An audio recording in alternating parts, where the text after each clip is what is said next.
शैक्षिक प्रणाली के उद्देश्य इंसान में अच्छा गुण के विकास करना हावय। करुणा, सहानुभूति, दया, साहस, लचीलापन, वैज्ञानिक चिंतन और रचनात्मक कल्पना शक्ति, नैतिक मूल्य के विकास करना हावय। ऐसन ज्ञानी लोगन मन ला तैयार करना है जौन हमार संविधान द्वारा परिकल्पित समावेशी और बहुलतावादी समाज के निर्माण में बेहतर तरीका ले योगदान कर सके। और राष्ट्रीय शिक्षा नीति 2020 यही सब व्यापक उद्देश्य ला ध्यान में रख के लाए गए है। राष्ट्रीय शिक्षा नीति 2020 में स्कूली शिक्षा के संबंध में का प्रावधान करे गए है, एकर बारे में विस्तार ले जानकारी प्राप्त करे बर आज स्टूडियो में आमंत्रित करे हन राज्य शिक्षा स्थायी समिति के सदस्य श्री दिलीप केसरवानी जी ला। केसरवानी जी नमस्कार, ये कार्यक्रम में आप मन के स्वागत है। नेमीचंद जी, आपको भी नमस्कार है। जम्मू श्रोता मल्ला जय जोहार, नमस्कार। केसरवानी जी, राष्ट्रीय शिक्षा नीति 2020 कौन अर्थ में नवीनता लिए हुए है या का नवीनता है राष्ट्रीय शिक्षा नीति 2020 में? आजादी के पहली से लागू मैकाले नीति जो चलत रही से शिक्षा में, तो वो अपन अंग्रेज मन अपन आवश्यकता के पूर्ति बर ओला ध्यान में रख के बनाए रही। तो ओखर छाप 1968 की नीति में रही से, और तब स्कूल सुविधा गांव-गांव तक उपलब्ध कराना प्रमुख लक्ष्य रही। 1986 में जब राजीव गांधी जी दूसरा एक राष्ट्रीय शिक्षा नीति लाई, तो शिक्षा के पहुंच ला और विस्तार दे के, और कुछ तब के कंप्यूटर के नवा शुरुआत हो रही से, तो थोड़ा शिक्षा में आधुनिक तकनीक ला कैसे लाए जाए ये कल्पना करके और 92 में ओला संशोधित करके ओला लाए गई। फिर थोड़ा सा में और परिवर्तन है 2009 में, जब निःशुल्क और अनिवार्य शिक्षा अधिनियम लागू हुई भारत में, तो ओला थोड़ा और जोर दे के लागू करेगी। तो ये पुराना शिक्षा नीति मन के विशेषता। अब जो 2020 में राष्ट्रीय शिक्षा नीति लाए गए है, उमा और पहले की नीति में ऐसे खराबी और अच्छाई देख के अपन बात ना करी, बल्कि ये कही कि भारत के तब की आवश्यकता और आज के जरूरत, ये संदर्भ में देखना ज्यादा वाजिब होही। अभी जैसे भारत के वैश्विक पहचान और पहुंच बने हैं, तो वो हिसाब से नवा पीढ़ी ला सक्षम बनाए के सोच, ताकि हमार भारत के जो ऋषि मुनि मन के समय से जो ज्ञान परंपरा रही से अपन देश के और सब तरह के विकास रही से, चारित्रिक, नैतिक, शारीरिक, तो ओला आज के परिप्रेक्ष्य में कैसे हम हर विद्यार्थी ला पूर्ण सक्षम बना सकत हैं, एला ध्यान में रख के लाएंगे। केसरवानी जी, राष्ट्रीय शिक्षा नीति 2020 में स्कूली शिक्षा पर का प्रावधान करेगी है सर? पहली से लेके 10वीं तक, और ओखर बाद 2 साल जो 11वीं 12वीं कैथन, ऐसे 2 रचना रही से 10 धन 2 ला कहा ढांचा ला बदल के 5 धन 3 धन 3 धन 4 ऐसे 4 भाग में बांटे गए। तो 5 में जो 3 साल के लड़का है, 3 से लेके 6 वर्ष के आयु तक, एला फाउंडेशनल स्टेज कहे गए है। और यह आंगनबाड़ी जो महिला और बाल विकास विभाग द्वारा चलाए जाते, आंगनबाड़ी बालबाड़ी भी ओला नाम दे है। अभी उमा लड़का मन 3 साल रही, और कुछ खेल खिलौना और प्री प्राइमरी भी कहे जाते। फिर एक बाद कक्षा 1 और 2 ला हमारे प्राइमरी स्कूल में पढ़ाए जाते। लड़का मन पढ़ी तो स्कूल में, लेकिन एला भी वो 2 साल के एहुला प्री प्राइमरी में ही गिने जाए। तो ऐसे 3 धन 2 ये में कक्षा 1 और 2 साल रही 5 हो गए। ये एक संरचना है। प्राथमिक शिक्षा शुरू हुई जिन्हें प्रिपेटरी स्टेज नाम दिए गए हैं, 8 से 11 साल में कक्षा 3, 4, 5 के पढ़ाई हुई। बुनियादी अक्षर ज्ञान और अंक ज्ञान एमा बड़ा जोर दिए गए हैं। तीसरा संरचना मध्य अवस्था, एमा 11 से 14 तक के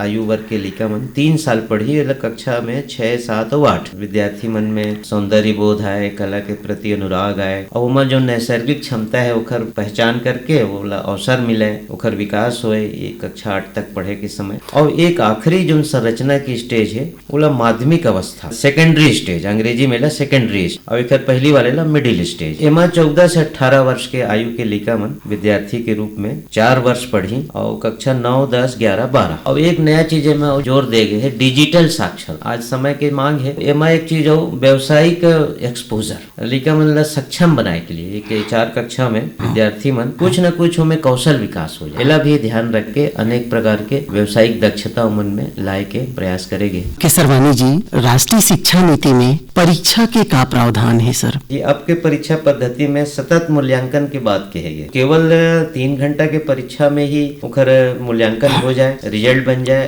एखर से आगे जाके सतत मूल्यांकन के प्रावधान रखे गए, बल्कि आगे बढ़ के हमें ये भी कहे गए है कि एग्जाम ऑन डिमांड। तो साल में अभी छत्तीसगढ़ में भी आप मन सुने मिले हुई कि 2 बार बोर्ड परीक्षा होती, ये शुरुआत हो है नवा। वो जब चाहे परीक्षा में शामिल होके अपन समय बचा सकत, 6 महीने में लड़का अपन तैयारी कर ली, सक्षम हो गए तो 6 महीना में परीक्षा के मांग करके वो 10वीं परीक्षा ला 12वीं परीक्षा ला पास कर सकत है। और तो जो लड़का मन नियमित विद्यार्थी नहीं है, जो मन ओपन स्कूल प्रचलन में है, उमा भी 3 बार परीक्षा लेके प्रावधान रखे गए हैं। सर इनमें पास फेल के व्यवस्था है का? अंक प्रतिशत एकर का व्यवस्था है? पास फेल के पद्धति तो अभी है, अब धीरे धीरे परिवर्तन की ओर बढ़त है। अब बाद में एमा पास फेल सीधा के जगह ग्रेडिंग ए श्रेणी, बी श्रेणी ऐसे दे के भी है। मतलब फर्स्ट डिवीजन, सेकंड डिवीजन कहे में थोड़ा जो मतलब मानसिक पीड़ा होए कि थर्ड डिवीजन को लड़का के नंबर कम है तो थर्ड डिवीजन कहे में थोड़ा वो मन दबाव में आए, परेशानी में आए, तो खर्च से बचाए के लिए एक श्रेणी के भी कल्पना करेंगे। इनमें राष्ट्रीय शिक्षा नीति में बोर्ड परीक्षा के का प्रावधान है का? कोनो कक्षा में छात्र मन ला रोके जाए के प्रावधान घलो है का? राष्ट्रीय शिक्षा नीति के आए के पहले ही जो 2009 के अनिवार्य और निःशुल्क शिक्षा वो समय से ही एक नया व्यवस्था लाई गई रही कि 5वीं और 8वीं के बोर्ड परीक्षा ला खत्म कर दी गई। अब ये सब के पीछे कारण वही रही कि मानसिक दबाव लड़का मन के कम करना है और हर लड़का ला आगे कक्षा में बढ़ना है, तो समय बचत रही। अब एक बड़ा प्रासंगिक संदर्भ में उल्लेख कर, जापान में ये व्यवस्था बहुत पहले से है कि वहाँ समय के बड़ा कदर करे जाता और ऐसे व्यवस्था है कि हर लड़का सक्षम बने। तो हमन भी वो दिशा में भारत में एक नीति के द्वारा कल्पना करेंगे, जो समय है वो कीमती है, वो हम नहीं लौटा सके, तो फेल करके वही कक्षा में फिर पढ़ाई के लिए रखे जाए एखर बजाय। ये बात सोचे गए, हालांकि ये पूरी तरह से अभी लागू नहीं हुए। अभी 10वीं बोर्ड परीक्षा होते और 12वीं के भी होते, उसके आधार पे आगे वो महाविद्यालय और आगे की उच्च शिक्षा लेते, परसेंट और अन्य और परीक्षा एंट्रेंस एग्जाम प्रवेश परीक्षा के लेकिन धीरे से यह पद्धति आई और एकर पीछे ऐसे समझे जाए कि केवल विद्यार्थी मूल्यांकन नहीं है, बल्कि ये परीक्षा के मार्फत हमार शिक्षण शास्त्र के भी परीक्षा होती। हमार जो पद्धति प्रचलन में है पढ़ाई लिखाई के, वो हो सकत है उमा कुछ गड़बड़ी हो, उमा सुधार के गुंजाइश हो, संशोधन के गुंजाइश हो, एला भी ध्यान रख के परीक्षा और परीक्षा के प्रतिशत कतका प्रतिशत वो स्कूल के परिणाम आई, तो वो दृष्टि से भी बोर्ड परीक्षा की एक उपयोगिता है। राष्ट्रीय शिक्षा नीति में लड़का मन के अधिगम में सुधार बर कुछ विशेष प्रावधान घलो करेगे का? विद्यार्थी पूरी तरह से हर चीज ला समझे, वो चाहे गणित विषय हो, चाहे विज्ञान विषय हो, चाहे अंग्रेजी विषय हो। तो प्रारंभिक कक्षा में एक स्कीम, एक योजना चलत है जो FLN अंग्रेजी में शॉर्ट फॉर्म में उला FLN नाम दे, माने फंडामेंटल लिटरेसी और न्यूमेरेसी, माने बेसिक लिटरेसी अक्षर ज्ञान और न्यूमेरेसी माने अंक ज्ञान। ये प्रत्येक विद्यार्थी है पारंगत हो जाए और बिल्कुल लिख सके, पढ़ सके, बोल सके, उच्चारण सही कर सके, एकर लिए ये योजना चलाए जाते। तो ये निश्चित रूप से एक परिणाम अच्छा है। और ऐसे ही मध्य कक्षा में 6वीं 7वीं 8वीं है, एमा विषय बढ़ जाते। अभी तो राष्ट्रीय शिक्षा नीति में कला विषय भी आगे है और खेल और योग भी आगे है, व्यावसायिक शिक्षा भी आगे है। तो विषय बढ़ गए तो हो सकता है विज्ञान में कुछ कठिनाई हो जाए, कुछ विद्यार्थी मन ला अपन सीखे के क्षमता रहते, विद्यार्थी मन देर से सीखते। तो एकर लिए उपचारात्मक शिक्षा माने पहचान करना है कौन सा विद्यार्थी कौन से विज्ञान के अवधारणा ला या गणित के अवधारणा ला या अंग्रेजी के व्याकरण ला नहीं समझे, तो ओखर पहचान करके विशेष कक्षा लगा के और मन ला उस चीज ला अच्छा से सिखाया जाए, समझाया जाए, एखर भी प्रावधान। केसरवानी जी, राष्ट्रीय शिक्षा नीति में the language of India project के बाद घलो करेगे है, ये संबंध में बताओ।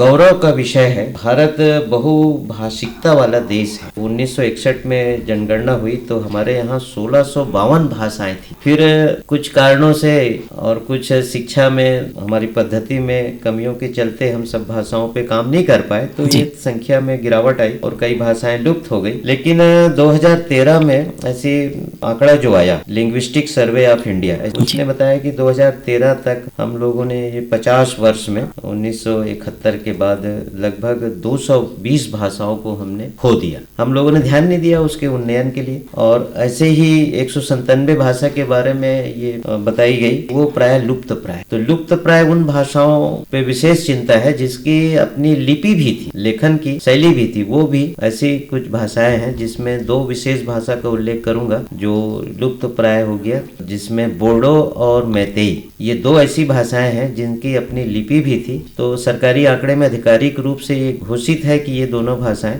हमारी लुप्त स्थिति में है। अब इतनी भाषाएं हैं और संस्कृत जैसे समृद्ध भाषा भारत की रही है, तो अब इस पे ध्यान दिया है राष्ट्रीय शिक्षा नीति में और सभी भाषाओं के विकास हो इसके लिए भी कल्पना की गई है, उस पे बल दिया गया है। और ये छूट भी दिया गया है कि विद्यार्थी को कोई दबाव नहीं है, कोई बंधन नहीं है कि आप हिंदी पढ़ें, अंग्रेजी पढ़ें, संस्कृत पढ़ें। वो स्वतंत्र है कि एक अपना क्षेत्रीय भाषा जो उसके घर की भाषा कह सकते हैं, क्षेत्रीय भाषा या माता पिता से जो मिला है उसमें स्वाभाविक रूप से वो पढ़ेगा, पढ़ना चाहेगा जी। इसके बाद वो कोई दूसरी भाषा ले सकता है जी, जिससे वो पूरे देश में संपर्क भाषा कह सकते हैं, बातचीत कर सके, पूरे देश के लोगों से मेल जोल हो तो वो वार्तालाप कर सके। ऐसी भाषा कोई चयन करेगा तो वो अंग्रेजी भी हो सकता है। जाहिर तौर पे अंग्रेजी का बहुत लोग चयन कर भी रहे हैं, तो कोई बंधन नहीं है। वो हिंदी भी ले सकता है, वो ऐसा बिल्कुल कहीं वो नहीं है कि आप हिंदी ही पढ़ें। और जितने प्रादेशिक भाषाएं हैं वो सबके विकास की बात कही गई है। प्रिपेटरी में घर की भाषा, स्थानीय भाषा, मातृभाषा में अध्ययन अध्यापन होगा। 5वीं तक तो अनिवार्यता होगा और 8वीं तक भी कल्पना की गई है, वो सुविधा मुहैया कराई जाएगी। किताबें छत्तीसगढ़ में भी बन रही है। हर्ष का विषय है, बताना चाहूंगा, अपने यहाँ 16 भाषाओं में किताबें बनी है। भाषा के अंतर्गत क्षेत्रीय जो भाषाएं हैं, आंचलिक भाषा भी कह सकते हैं। बस्तर में है हल्बी, गोंडी, कुडुक, सरगुजा क्षेत्र में चले जाएं तो सरगुजिया, सादरी, ऐसी जो भाषाएं हैं 16 ऐसी भाषाओं में को प्राथमिक कक्षा में, कक्षा 1-2 में तो किताब पहले से प्रचलन में है और आगे भी हम उसमें किताब बनाएंगे, ऐसी सुविधा उनको दे रहे हैं। सर, राष्ट्रीय शिक्षा नीति में संज्ञानात्मक, सह संज्ञानात्मक और भावनात्मक विकास की बात करेगी है, एकर संबंध में बताओ। ये एक प्रकार से समग्र विकास की बात है। संज्ञानात्मक में विषयगत विकास पहले हम लोग बात करते थे। संज्ञानात्मक विकास में सभी जैसे भाषा का विकास है, अंक का ज्ञान हो उसको, और विज्ञान की कुछ मौलिक चीजें उसको जानकारी में रहे, सीखे, तो संज्ञानात्मक विकास की श्रेणी में रखते थे। और संज्ञानात्मक में अन्य चीजें जो सिखाते थे, खेल है, नैतिक शिक्षा की बात है, बढ़ई कला, बागवानी कला, ये सिखाते थे, इसको सह संज्ञानात्मक क्षेत्र में लेते थे। लेकिन इन सब चीजों को आज समाहित करके, और भावात्मक विकास की भी बात आपने की, तो भावात्मक विकास में जैसे अब लोकतांत्रिक भाव है, देश हमारा विशाल लोकतंत्र है, तो उसके भी जानकारी उसको हो धीरे धीरे। और ऐसे ही हमारा देश विशाल विविधता वाला है, सामाजिक हमारे क्षेत्र हैं, उसमें अलग अलग प्रकार के समाज हैं, अलग अलग प्रकार की वेशभूषा, भोजन, अलग अलग प्रकार की भौगोलिक स्थिति। तो ये सब विविधताओं के चिंतन करते हुए, इनको विशेषता मानते हुए, इसको समृद्धता मानते हुए उसका भावात्मक विकास हो, माने सबको अपना समझे। इतनी विविधता के बाद भी वो ये सोचे कि ये हमारा भारत देश है, ये सब हमारे भाई हैं, ये भावात्मक विकास कहलाता है। तो इन सब को समेकित करके अब सबको संज्ञानात्मक में ही लिया गया है। माने इस जो विकास का 21वीं सदी का विकास जिस तेजी से हो रहा है और डिजिटल माध्यम से हो रहा है, अनेक सूचना का संसार इतना व्यापक हो गया है, तो हम इसको कम नहीं आंक सकते कि सह संज्ञानात्मक है तो इसको जानना सीखना जरूरी नहीं है, वो भी जरूरी है। अब जैसे योग, तो योग को हम सह संज्ञानात्मक में लेते थे, खेल को, योग को नहीं। अब इसमें कहा गया है राष्ट्रीय शिक्षा नीति में वह भी संज्ञानात्मक। केसरवानी जी, स्कूल शिक्षा पर मानक के निर्धारण और प्रमाणन एकर का महत्व है? क्योंकि आज विश्व गांव हो गया है, अपने संचार के साधन और इतने वैज्ञानिक विकास हो गया है कि पूरा विश्व एक गांव के रूप में तब्दील हो गया है। लाखों विद्यार्थी विदेश में जा रहे हैं, पढ़ रहे हैं और वहां पे अपनी सेवा दे रहे हैं। तो यहाँ से वो जो पढ़ लिख के जा रहे हैं, उनके पास जो कोई डिप्लोमा है या सर्टिफिकेट है, तो उसकी मान्यता कैसे हो, वो मान्य कैसे हो? इसके लिए राष्ट्रीय मूल्यांकन केंद्र एक प्रमाणित करता है कि भाई अब उसकी विश्व में मान्यता है जी। तो वो ये प्रमाणित करता है कि हम जो सिखा रहे हैं, हमारे यहाँ के विद्यार्थी जो सीख रहा है, सूचना की तकनीक है या वो वास्तुकला बी आर्क वगैरह जो पढ़ते हैं, बीटेक और एमटेक जो पढ़ते हैं, संपूर्णता है उसमें और उसको पूर्ण ज्ञान है इस विषय का। तो इसके लिए ये मानक जो है, जो राष्ट्रीय मूल्यांकन केंद्र है, वो इसको देखता है और इसकी सर्वे भी करता है, वो परीक्षण करने के लिए, जिसको हम लोग SAS बोलते हैं, राज्य उपलब्धि सर्विस। और बल्कि राष्ट्रीय स्तर में भी एक सर्वे होता है जी। उसमें विद्यार्थी बैठते हैं, परीक्षा में शामिल कराया जाता है। मिडिल स्कूल को, प्राइमरी स्कूल के विद्यार्थियों को, हाई स्कूल के विद्यार्थियों को उसमें बिठाया जाता है कि इतने प्रतिशत विद्यार्थी बैठेंगे, ऐसा एक। तो उसके मार्फत एक जानकारी आ जाती है कि हाँ भाई, जो पढ़ाई लिखाई हो रहा है राज्यों में या माध्यमिक शिक्षा मंडल के पाठ्यक्रम में जो विद्यार्थी पढ़ रहे हैं, उनमें इतनी इतनी क्षमता है। फिर वो सीख रहे हैं तो उसका परिणाम क्या हो रहा है जी। तो ऐसा तो नहीं कि हमने तो 12वीं पढ़ा दिया और हो गया, वो सर्टिफिकेट मिल गया हायर सेकेंडरी का और पता चला कि वो कहीं तोड़फोड़ कर रहा है, राष्ट्रीय संपत्ति को नुकसान कर रहा है, पर्यावरण को प्रदूषित कर रहा है, नागरिक कर्तव्यों का पालन नहीं कर रहा है। जैसे आप देखते हैं कि ट्रैफिक संस्कार, तो सीखने का परिणाम भी तो दिखना चाहिए। बिल्कुल कि ट्रैफिक नियमों का पालन कर रहा है, नागरिक जो कर्तव्य होते हैं, सरकारी संपत्ति की चिंता कर रहा है, सुरक्षा में उसकी चिंता है, तोड़फोड़ में वो अलग रहता है।